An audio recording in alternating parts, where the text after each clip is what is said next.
우리는 매주일 사도행전 말씀을 한 장씩 함께 봉독하고 하나님 말씀을 듣고 있습니다. 우리에게 임하신 이 본문의 말씀은 아나니아와 삽비라의 죽음에 대해서 우리에게 말씀하고 있습니다. 이들의 죽음은 아마 교회를 처음 나오신 분들에겐 참으로 충격적인 사건일 것입니다. 아나니아와 삽비라가 하는 부부가 어느 날 그들 소유의 땅을 팔아 교회에 바치게 되었습니다. 그리고 땅 판 값에 전부인 양 거짓말하다가 부부가 한날 그 자리에서 엎드러져 죽게 되었습니다. 우리가 아는 바와 같이 초대교회는 가장 이상적인 공동체를 이루고 있었습니다. 성령이 임하여 서로가 뜨겁게 사랑하는 공동체였습니다. 그들은 자기들의 것을 팔아서 사도의 발 앞에 두었고 교회는 그것을 각 사람의 필요를 따라 나누어 주었습니다. 그런데 왜 이 같은 충격적인 일이 일어났을까요? 아나니아와 삽비라 이 부부에게 내린 형벌이 너무나 가혹하지 않습니까? 이들의 죄가 과연 죽을 만한 죄입니까?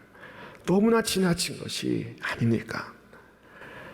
자, 아나니아와 삽비라 이들은 분명히 하나님 앞에 자신의 소유를 바쳤습니다. 상당 부분을 바쳤습니다. 그런데 이 사람들은 왜 그것을 바치고도 저주를 받아 그 자리에 죽어야만 했습니까? 우리 이 사건에 담긴 이 계시적 의미를 깊이 생각해야 할 줄로 믿습니다. 우리 하나님께서 무엇을 기뻐하시는지 생각해야 합니다. 우리 하나님은 돈 좋아하시고 재물 좋아하시는 하나님이 아니십니다. 우리 주님은 과부가 2렙돈의 헌금을 드렸을 때 크게 기뻐하셨습니다.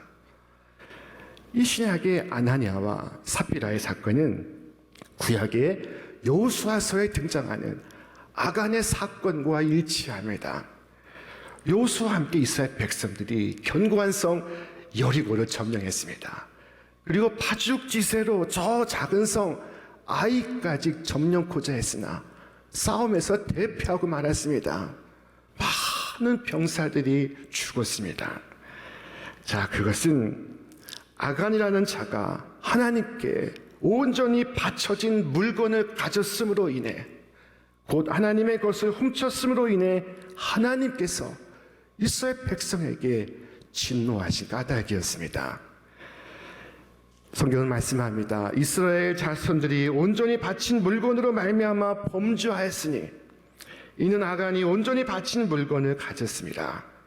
여호와께서 이스라엘 자손들에게 진노하시니라. 아간은 노력한 물건 중에 은 200세겔과 금 50세겔 그리고 멋진 외투를 감추어 두었습니다. 그리고 오늘 본문에서 보는 바와 같이 아나니아와 삽비라는 땅을 판 돈을 일부 감추었습니다. 주님의 것으로 바치고자 했으면 다 바쳤어야 하는데 그렇지 않았습니다. 우리는 아나니아와 삽비라의 죽음 속에서 이들 부부의 3가지 죄를 생각해 볼 수 있습니다. 첫째로 이들 부부는 하나님의 재산을 탐내었습니다. 여러분, 하나님의 재산이 무엇일까요? 그것은 바로 땅이었습니다. 성경에 기록된 말씀이지만 이스라엘 사람들에게 아주 오랫동안 잊혀진 하나의 말씀이 있었습니다. 그 말씀이 바로 이것입니다. 토지를 영구히 팔지 말 것은 토지는 다 내 것입니다.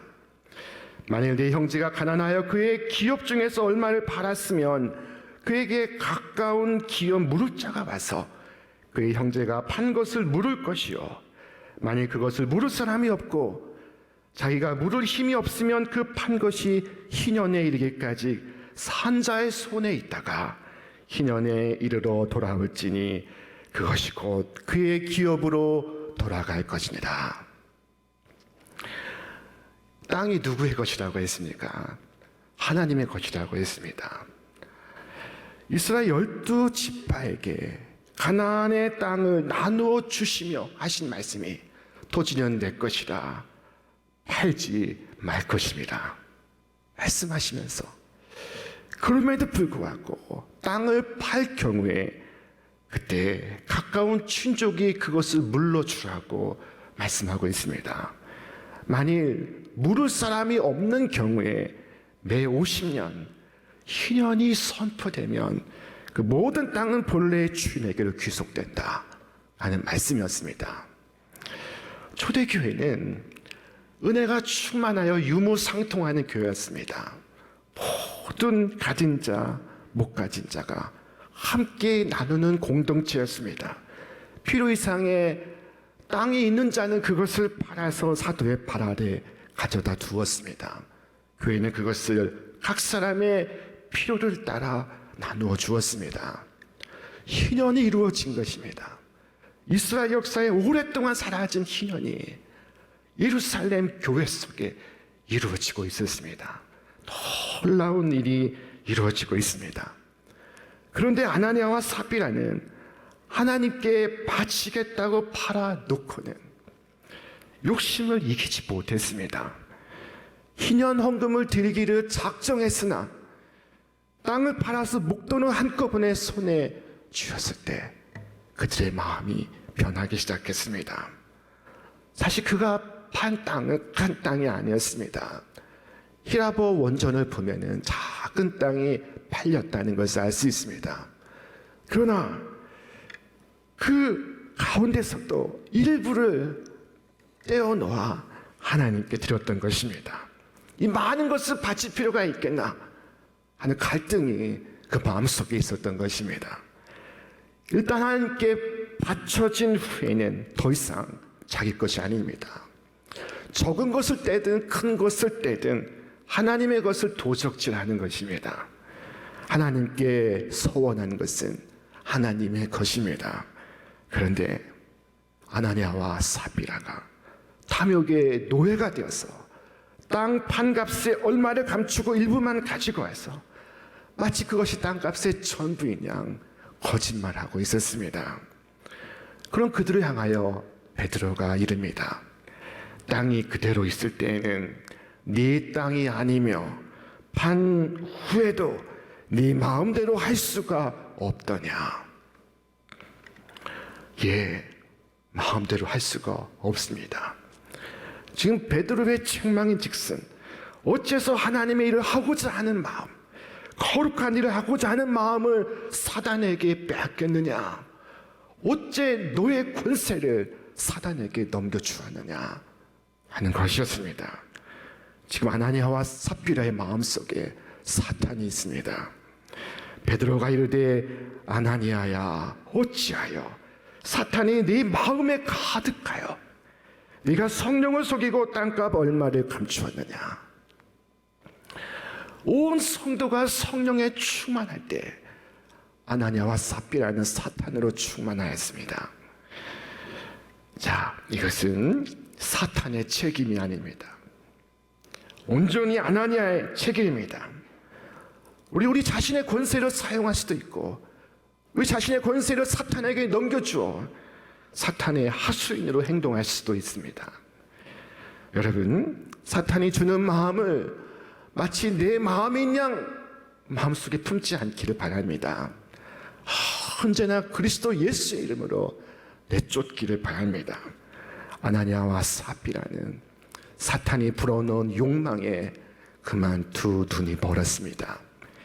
욕망에 찬 인간은 스스로 사탄을 초대하고 자신이 초대한 사탄에 의해서 자신의 생명마저 노략을 당하는 신세가 됩니다.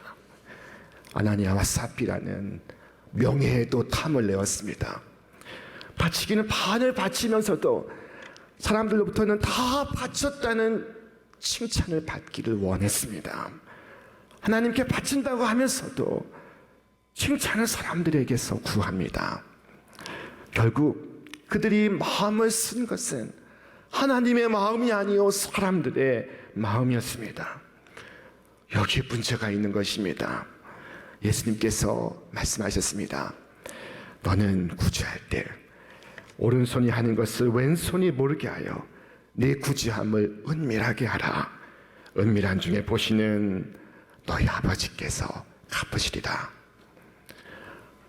참으로 소중한 말씀입니다. 우리가 어떻게 구제해야 하는지를 우리에게 보여주고 있습니다. 예수님께서는 사람 앞에 보이려고 하는 구제는 하나님께로부터 상을 얻지 못할 것이라 말씀하셨습니다. 그러므로 구제할 때 외식하는 자가 사람에게서 영광을 받으려고 회당과 거리에서 하는 것 같이 너희 앞에 나팔을 불지 말라. 진실로 너희에게 이르나니 그들은 자기 상을 이미 받았느니라. 이것이 얼마나 심각한 말씀입니까?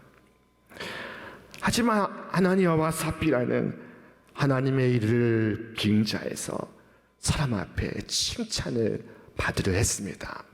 자, 둘째로 아나니아와 삽비라의 죄는 하나님의 영을 속인 것이었습니다. 베드로가 삽비라에게 물었습니다. 그 땅 판값이 이것뿐이냐?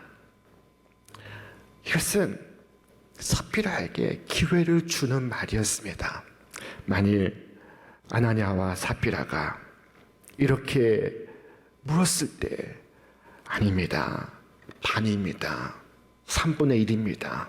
10분의 1입니다. 라고 정직하게 말했다면 그것으로 그만입니다.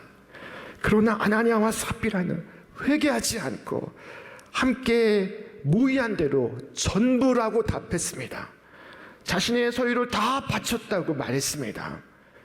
여기 무서운 죄가 있었습니다. 이들은 지금 사람을 속인 것이 아닙니다. 하나님을 속이는 것입니다. 사람을 속인 것 같아도 실상은 하나님을 속이고 모독하는 것입니다. 이들에게 하나님은 귀머거리 하나님이요 소경 하나님입니다. 너무나 멀리 계셔서 알지 못하시는 분이십니다. 듣지 못하시는 분이십니다. 그런 그들을 향하여 사도 베드로는 너희가 어찌 함께 꾀하여 주의 영을 시험하려 하느냐 라고 엄중히 말했습니다. 이 한마디에 그들이 쓰러져 혼이 떠나가게 되었습니다. 의사 누가가 이들의 죽음을 이렇게 묘사하고 있습니다. 이들 부부가 주의 영을 속일 수 있다고 믿었지만 그러나 그 결과 그들의 영이 떠나가고 있었습니다. 여기서 한 가지 꼭 우리가 기억해야 할 것이 있습니다. 여러분, 주님의 영은 대단히 그 지각이 민감하시다는 것입니다. 우리가 예수 믿고 나서 범하기 쉬운 죄는 이 성령을 경시하는 것입니다. 성령의 생각을 따르지 않는 것입니다. 성령이 나에게 말씀하시는 것을 깨닫는다면 여러분 반드시 순종하시기를 바랍니다. 성령께서 어떤 방향으로 우리의 마음을 주관하시든지 이것은 과연 성령께서 하신 일이다. 성령께서 이끄시는 일이다. 성령의 생각이다. 판단이 들거든 여러분 주의 영을 시험하지 않고 온전히 순종할 수 있기를 바랍니다. 셋째로 아나니아와 삽비라의 죄는 함께 공모하는 죄였습니다. 본문 말씀을 우리 함께 읽겠습니다. 너희가 어찌 함께 꾀하여 주의 영을 시험하려 하느냐. 이 성경 말씀에 비추어 보면 아나니아 행동은 삽비라도 알고 있었습니다. 저들은 함께 꾀하여 이런 일을 하였던 것입니다. 베드로가 남편의 일을 알지 못한 채 들어오는 삽비라에게 물었습니다. 그에게 진실을 말할 기회를 주고 있었습니다. 그런데 삽비라는 그 회개의 기회를 던져버립니다. 성경은 말씀합니다. 3시간쯤 지나 그의 아내가 그 일어난 일을 알지 못하고 돌아오니 베드로가 이르되 그 땅 판값이 이것뿐이냐 내게 말하라 하니 이르되 예 이것뿐이라 하더라. 이 부부는 생각을 같이 하는 경우가 많습니다. 하지만 아나니아와 삽비라 중에 어느 한 사람이라도 정직하였다면 이들 부부는 어떻게 되었을까요? 성경 진리에서 벗어나는 행동을 할 때 어느 한쪽이 상대의 손을 잡고 안 됩니다 라고 말했다면 이들 부부는 어떻게 되었을까요? 아나니아와 삽비라 중 어느 하나가 여보 그게 무슨 소리요? 우리가 어떻게 주의 영을 속일 수 있어? 어떻게 하나님을 만홀히 여길 수 있어? 라고 말했다면 이들 부부가 어떻게 되었을까요? 아나니아와 삽비라가 일어난 이 죽음으로 말미암아 온 교회가 두려움에 빠졌습니다. 아나니아와 삽비라의 사건을 통하여 거룩한 두려움이 교회에 임했습니다. 여러분, 오늘날 교회에 가장 필요한 한 가지가 무엇일까요?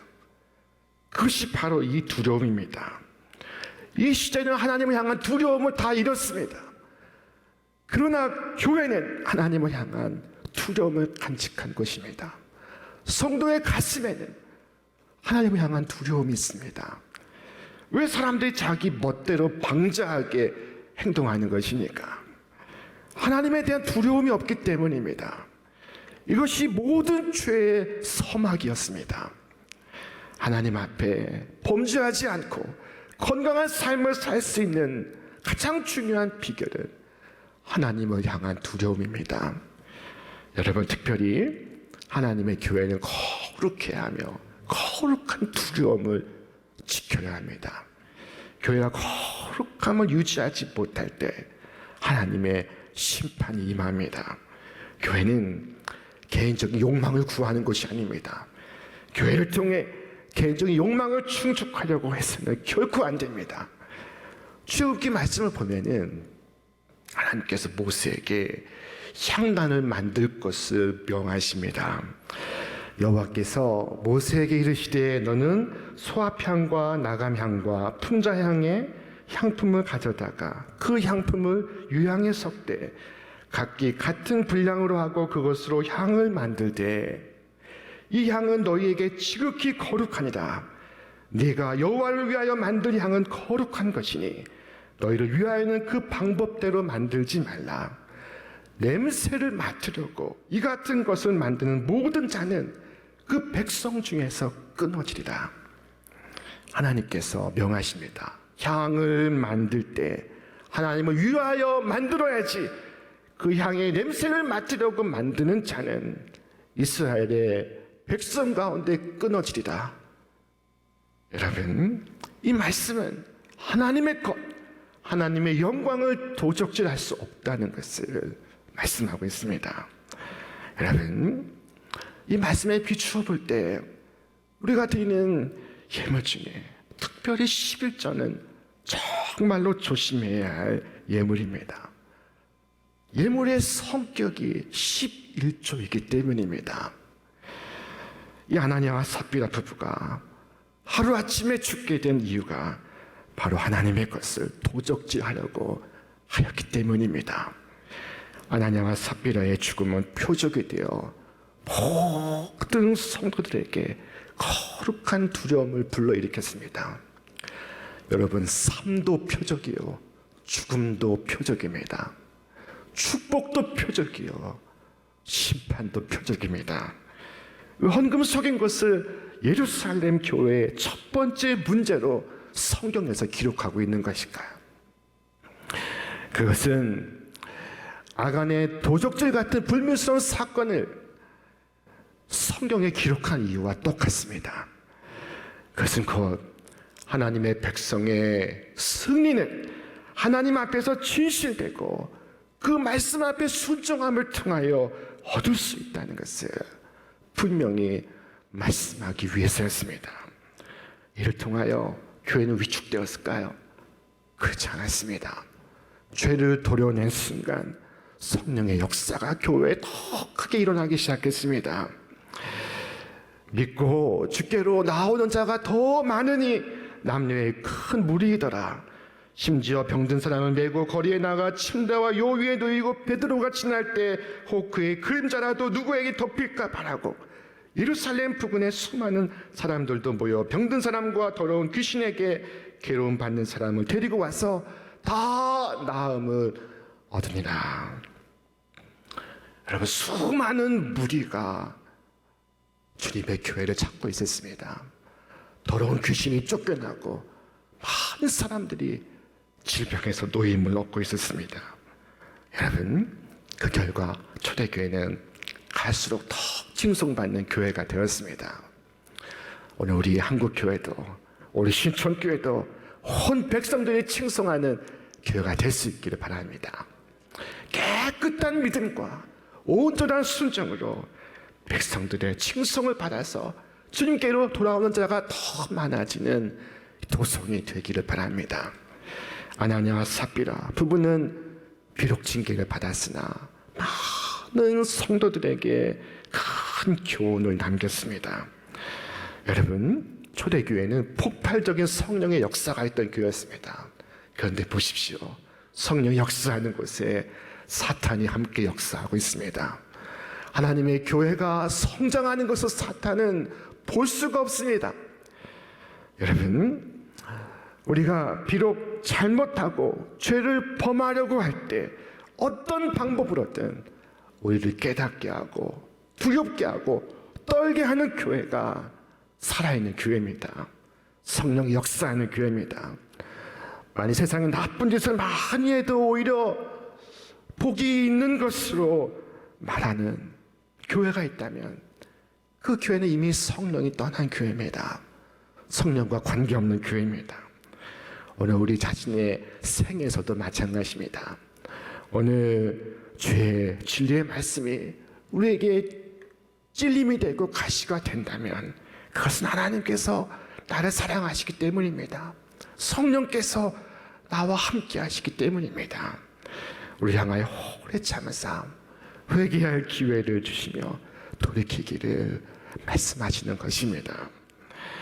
자, 오늘 아나니아와 삽비라가 주 하나님을 속이고 사도 베드로 앞에 쓰러져 죽게 된 것은 큰 충격이요 당황스러운 일입니다. 그러나 아나니아와 삽비라는 모든 교우들 위하여 죽었습니다. 이 사건은 모든 교우들에게 대표적 사건입니다. 다시는 그와 같은 죄를 범하지 않도록 하나님께서 그들을 대표로 모델로 세우신 것입니다. 우리가 그들의 길을 가지 않기를 바라시는 것입니다. 그들의 죽음이 교훈이 되어 함께 꾀하여 주의 영을 시험하려는 자가 아니라 함께 협력하여 주님의 뜻을 이루고자 하는 우리 모두가 될 수 있기를 바랍니다. 오늘 우리는 참으로 안타까운 죽음을 목격했습니다. 어떤 분이 임종을 맞이했다고 합니다. 사랑하는 자식들을 다 모아놓고 마지막 유언을 하고 있었습니다. 그런데 그 유언의 첫 마디가 나는 실패한 인생을 살았다 라는 것이었습니다. 그러자 둘러선 자식들이 깜짝 놀라서 말합니다. 아버지는 존경받는 사업가요, 많은 사회사업을 하셨으며 많은 사람들로부터 존경을 받으셨는데 왜 실패했다고 하십니까? 그때 아버지가 조용히 마지막 말을 이어갑니다. 얘야, 나는 그동안 돈을 버느라고 얼마나 많은 죄를 지었으며 명예를 얻느라고 얼마나 많이 거짓되었으며 그 위치를 지켜나가느라고 그리스도까지 이뤘단다. 이제 나는 믿음도 진실도 그리스도도 잃어버렸으니 아무것도 없다. 완전한 실패를 살았을 뿐이다. 여러분, 오늘 우리는 지금 무엇을 가졌다고 생각하십니까? 오늘 이 시간 주여, 제가 주님만을 섬기겠나이다.